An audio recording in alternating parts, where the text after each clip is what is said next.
Hello, my name is Hannah and welcome to my YouTube channel. I am a registered nurse of 21 years, a university lecturer of 7 years and have been an NMC OSCE programme lead, and I provide independent tutoring and academic support for UK nursing students and NMC OSCE training and tutoring for international and return to practice nurses.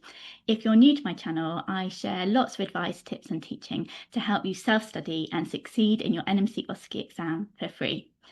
So in this video, I'm going to do a worked example of a Braden assessment scenario. So I get loads and loads of emails about Braden assessment. It's a very common station for nurses to unfortunately fail because we've incorrectly worked out the tool and the scoring for the Braden assessment. So I'm going to do a worked example and I'm going to show you exactly what to do for this. So the first thing to remember is your Braden risk assessment is a tool to identify patients who are at risk of developing pressure areas. And there are certain categories that we score them in. So sensory perception, the moisture, patient's activity, patient's mobility, their nutritional intake, and then the risk of friction and shear. The most important thing to do in the station is to read your scenario really carefully and to start off try and word match certain words against the different criteria in the Braden assessment. It's also really important not to fabricate your own thinking around what this patient may or may not be doing and only use the information in your scenario. So let's look at our scenario together. So here we've got Robert Dean, he's 72 years old, he's got Parkinson's disease. So let's read through this scenario. So he is cognitively alert but slow to respond. He can express discomfort and will be asked to be turned. Okay, he is frequently drooling and has occasional urinary incontinence. He normally needs his trousers and linen changing once a shift.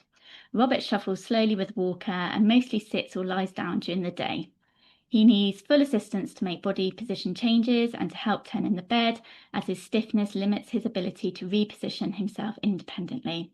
He takes a long time to eat and is at risk for aspiration. He normally consumes about 2/3 of his meals. He needs full help with mobility and will frequently slide down the bed.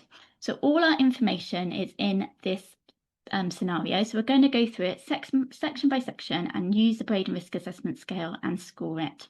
Okay, so the first area we're going to score is sensory perception. Okay, so let's go back to our scenario. So it says that he is cognitively alert, slow to respond, okay, but can express discomfort and will ask to be turned. Okay, so if we looked at our Braden risk assessment, we know that he's cognitively alert, and from that we can identify that he responds to verbal commands. And because he asked to be turned and it says he can express discomfort, we know he has no sensory deficit that would limit his ability to feel or voice pain or discomfort. So we can mark him here as a 4. Okay, we're going on to our next part, so moisture. So it says Robert is drooling and has occasional urinary incontinence. He normally needs his trousers and linen changing once a shift. So the important information here is once a shift. So I want to find that in my moisture section. Okay, so usually dry, requiring an extra linen change once a day. So it's more frequent than once. Once a day is like every 24 hours. Once a shift, so that could be an early shift, late shift, night shift, for example. So we're here with this. So skin is often, but not always, moist. His skin is often but not always moist, and the linen must be changed at least once a shift. So I'm going to mark him here as a 2. Okay, we're going on to our next section now, which is activity. So this is sometimes when nurses find this a bit tricky. So think about activity as that person's ability to get up and walk around. Okay, so we need to decide, can they walk or are they totally chair bound or bed bound? Okay, so we want to think about that first in our scenario. So it says Robert shuffles slowly with a walker. Okay, so he's up and walking. He's not fully chair or bed bound. He's not being hoisted. He's not wheelchair dependent. He's not totally bed bound, but he sits and lies down during the majority of the day. So let's go back to our mobility. So he's not here because he's not walking every 2 hours. Walks occasionally during the day, but for short distances, with or without assistance, and spends majority of each shift in bed or chair. So he's here, okay, so he's walking with his walker, but it's short distances. So with or without assistance. So he is with assistance with his walker, but he spends the majority of each shift in the bed or chair. So that marks him a 3. Because he's not a 2, okay? Because 2 is cannot bear own weight and must be assisted to the chair or wheelchair. So these are patients that need to be hoisted or have some form of manual handling equipment. You know, they can't bear weight. Because he's walking with his walker, he can bear weight, but he is spending a lot of time in the bed or the chair. So I'm going to put him as a 3. So activity is different to mobility. Mobility is the ability for them to change and control their body position and alleviate kind of those bony prominences by themselves independently. So if we looked at us, it says he needs full assistance to make body position changes and to help turn in the bed, as his stiffness limits his ability to reposition himself independently. Okay, so he's obviously not going to be here, makes major changes. He's not here, he's not making frequent changes, makes occasional slight changes. It doesn't even say that, does it? So it says does not even make slight changes in body position without assistance. So he is here for this.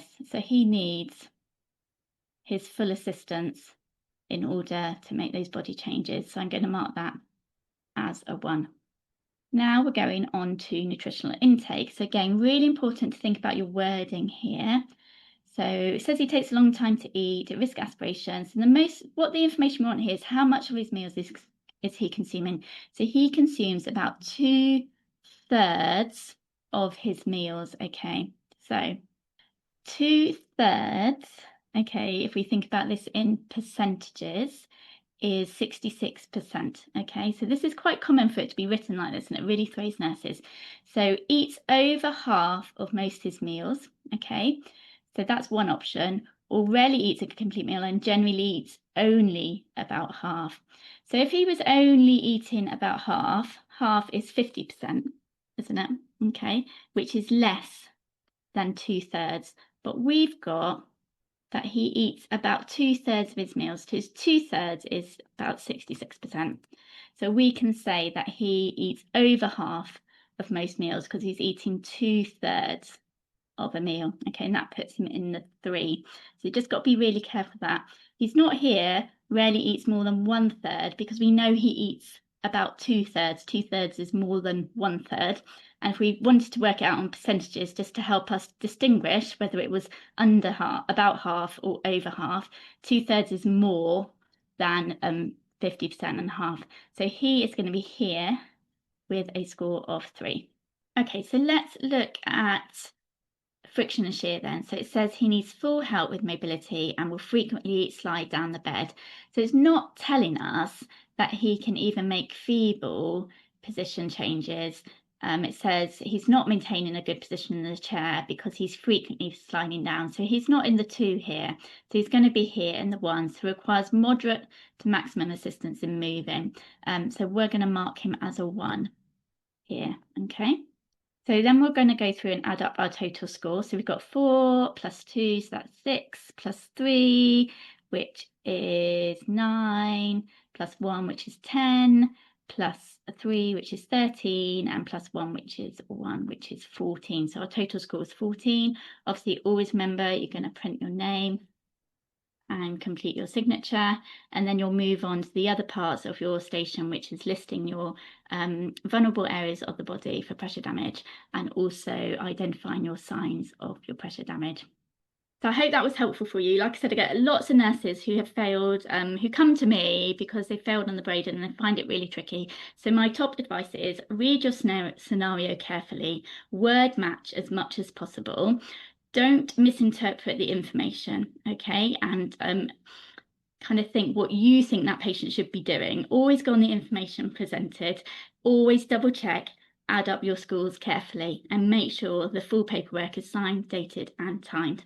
If you like this video, please share, subscribe and like my channel. Please keep sharing your wonderful results. Hundreds of nurses now having passed their exam, many of those first time, which is absolutely wonderful. It's the main reason I started this channel.